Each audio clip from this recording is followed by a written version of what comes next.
Visi jos nori, visi jos siekia. Bet ar kada nors sustojome pagalvoti, kas tai yra iš tikrųjų? Šiandien mes būtent tai ir padarysime. Pasinersime giliau. Pamirškime tas girdėtas klišes apie sunkų darbą, bent jau kol kas. Pažvelkime į tas nematomas jėgas, kurios, kaip sakoma, iš tikrųjų ir lemia viską. Na štai ir klausimas tiesa.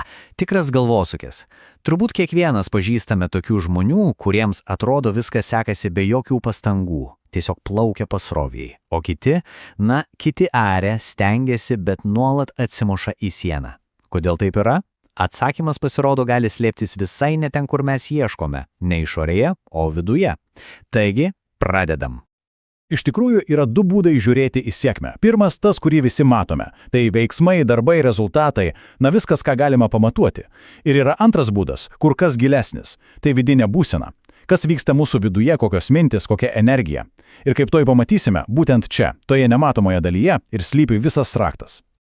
Gerai, tai pradėkime nuo to, kas labiausiai įprasta. Nuo to tradicinio požiūrio. Tai, ką vadiname ledkalnio viršūne. Ta sėkmės pusė, kurią mums rodo filmai, knygos, mokymai. Žinote, tas įprastas receptas. Sunkiai dirbk, būk atkaklus, susirask naudingų pažinčių, rizikuok, kai reikia atsidurk tinkamu laiku tinkamai vietoje. Skamba pažįstama, ar ne? Viskas atrodo logiška, viskas yra matoma, apčiuopiama, tai yra veiksmai, kurios galime stebėti ir kopijuoti. Atrodo nieko sudėtingo. Bet, o kas, jeigu čia ir yra didžiausias nesusipratimas? Kas, jeigu mes visą laiką matėme tik pasekmę, o ne priežastį? Pagalvokime apie tai. Gal tas sunkus darbas ir atkaklumas yra nesėkmės šaltinis, o tiesiog jos rezultatas? Gal tikrosios šaknės yra kur kas giliau? Štai čia mes ir pereiname prie visiškai kitokio, vadinkim, ezoterinio požiūrio. Jis sako, sustok. Nustok žiūrėti į išorę, viskas prasideda viduje. Pagal šią perspektyvą mūsų išorinis pasaulis yra tiesiog veidrodis. Veidrodis atspindintis tai, kas vyksta mumise. Ir sėkmė čia suprantama visiškai kitaip. Tai ne banko sąskaita, ne pareigos, ne trofėjų ant lentynos, ne. Tai būsena, vidinės harmonijos būsena. Tas jausmas, kai tiesiog žinai, kad esi savo vietoje. Kai viskas klojasi tarsi savaime, o viduje tiesiog ramybė ir džiaugsmas. Šis požiūris stovi ant 4, sakyčiau, pamatinių stulpų. Teigiama, kad būtent jie ir valdo visą mūsų gyvenimo tėkmę. Tai pažiūrėkime, kas tai per stulpai. Pirmasis – intuicija. Visi žinome tą jausmą. Tas vidinis balsas, tas, nuojautos jausmas, kuris sako taip arba ne. Tai lyg vidinis kompasas. Jis veikia be jokių loginių argumentų, tiesiog jauti, kuria kryptimi reikia eiti. Antrasis stulpas – karma. Girdėtas žodis tiesa. Iš esmės tai labai paprastas bumerango principas. Ką palaidėjai pasaulį, tas pas tave ir grįžta. Kiekvienas veiksmas, kiekvienas žodis, net kiekviena mintis, viskas palieka pėdsaką. Ir tai, ką turime dabar, sėkmė ar nesėkmė, yra tiesiogiai susijęs su tuo, ką darėme anksčiau. Toliau. Vibracijos. Skamba gal kiek abstrakčiai, bet mintis paprasta. Viskas aplinkui yra energija. Ir mūsų mintys, mūsų jausmai taip pat. Jie vibruoja tam tikru dažniu. Ir pagal traukos dėsnį panašus traukia panašu. Jei viduje džiaugsmas, pritrauksime džiaugsmingus įvykius. Jei baimė, patys suprantate. Ir ketvirtas, pats giliausias stulpas – dvasinis kontraktas. Kartais vadinamas sielos programa. Ši idėja sako, kad prieš gimdami mes tarsi susiplanuojame savo gyvenimo pamokas ir patirtis. Pagal tai, sėkmė nėra kažkoks atsitiktinumas ar loterija. Tai suplanuoto kelio dalis. Kelio skirto mums augti. Gerai, turime 4 stulpus. Intuicija, karma, vibracijos, dvasinis kontraktas. Bet kaip visa tai veikia praktiškai? Kaip ta vidinė būsena virsta realiais apčiuopiamais rezultatais, ta išorinė sėkmė? Manau, geriausiai tai paaiškina ledkalnio metaforą. Jie tiesiog tobuli. Įsivaizduokime. Tai, ką matome virš vandens, darbas, ryšiai, rizika, tai tik pati ledkalnio viršūnėlė. Mažyti dalis, gal kokie 10%. O visas pamatas, 90% masės, yra pasislėpę po vandeniu. Ir kasgi ten? Ogi mūsų vidinė būsena. Meilė, tikėjimas, aiškumas, ramybė. Ir būtent iš šito galingo pamato kyla tie sėkmingi veiksmai, kuriuos matome paviršiuje. Galima pažiūrėti ir taip. Įsivaizduokime, kad sėkmė yra upė. Kai viduje jaučiame meilę, džiaugsmą, pasitikėjimą, upė teka laisvai ir galingai. Bet kai atsiranda baimė, abejonės, pyktis, įtampa, tai veikia kaip užtvankos. Jos tiesiog blokuoja tą natūralią tekmę. Sėkmė lyg ir norėtų ateiti, bet negali prasiveržti.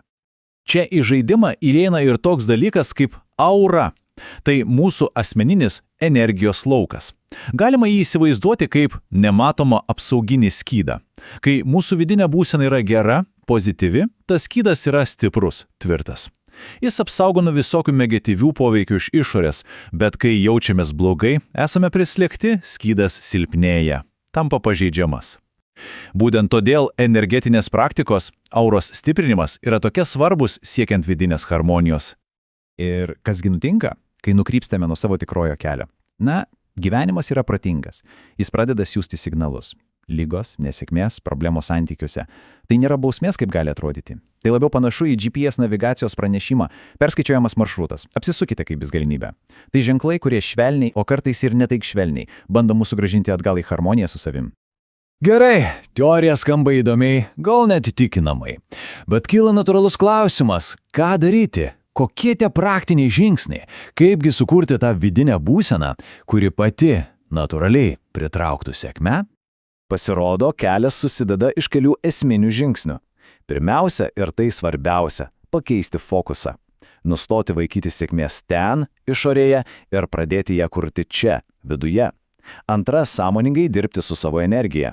Stiprinti aurą, valyti mintis. Tam puikiai tinka meditacijos. Trečia – labai paprasta, bet galinga. Gerais darbais kurti savo teigiamą karmą. Ir ketvirta – mokytis. Mokytis klausytis savo vidinio balso, savo intuicijos ir svarbiausia – jie pasitikėti. O vienas iš gavingiausių įrankių šitame kelyje yra afirmacijos.